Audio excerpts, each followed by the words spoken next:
O Ibovespa opera em alta de 1% aos 106 mil pontos na terça-feira. O dólar está praticamente estável e é negociado agora a R$ 5,01. Os números da economia chinesa desapontaram, viu? As exportações do país cresceram 8,5%, 8,5% em abril, na comparação anual, mas em bases mensais o setor caiu 6,4%. Já as importações tiveram uma queda de 7,9%, quase 8% na comparação anual e de quase 10% se a gente comparar mensalmente, sinalizando então uma demanda doméstica fraca, mesmo depois do fim das restrições impostas pela pandemia.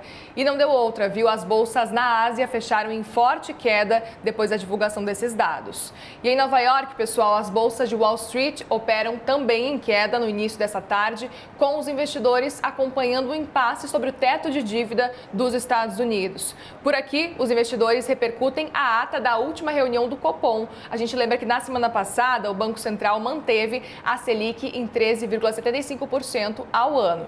Então, no documento publicado hoje, o BC apontou que a apresentação da nova regra fiscal e a reoneração dos combustíveis reduziram parte das incertezas do cenário econômico. Mas, ainda segundo o texto, a incerteza sobre o desenho final do projeto, já em tramitação no Congresso, é um dos fatores de risco para a alta inflacionária.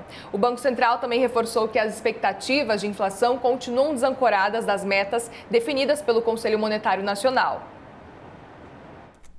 E para o comentarista de economia da CNN, o Sérgio Vale, a ata do Copom sinaliza que os juros só devem começar a cair a partir do segundo semestre. Vamos ouvir?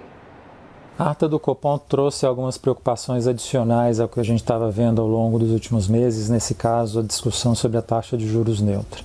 Mas, ao mesmo tempo, continua a discussão em relação às incertezas sobre o arcabouço fiscal, a questão dos gastos parafiscais, especialmente os relacionados ao BNDES, e, de qualquer maneira, o Banco Central que ainda sinaliza uma preocupação com a inflação à frente e uma sinalização também de que a taxa de juros não vai cair no curto prazo.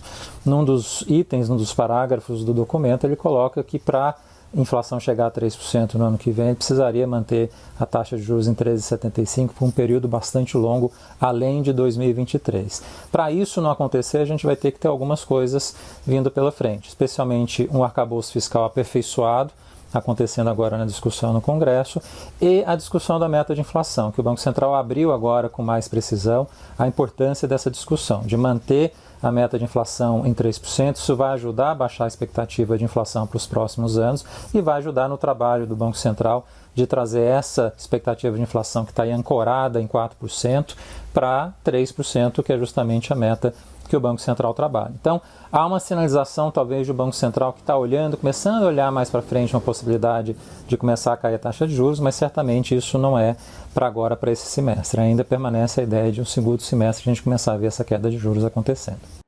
Bom, e o mercado também repercute uma série de balanços corporativos, viu? As ações da Natura e da TOTVS operam em alta depois da divulgação dos resultados do primeiro trimestre desse ano. A TOTVS, que teve um lucro de mais de 116 milhões de reais no período, uma alta anual de mais de 12%. Já a Natura registrou um prejuízo líquido de mais de 650 milhões de reais no período, uma leve alta aí de 1,4%.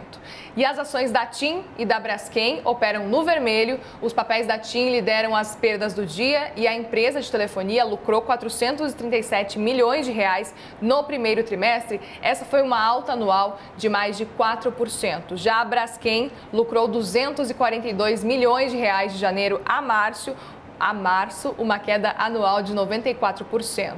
Na agenda de hoje, destaque então para os balanços que devem sair da CVC, Eco Rodovias, Melius, Minerva, Vivo e Dux. Tudo isso então depois do fechamento. CNN Mercado vai ficando por aqui, mas às 2h55 da tarde eu volto com atualizações de hoje. Você fica agora com um grande debate com a Luciana Barreto. Até mais.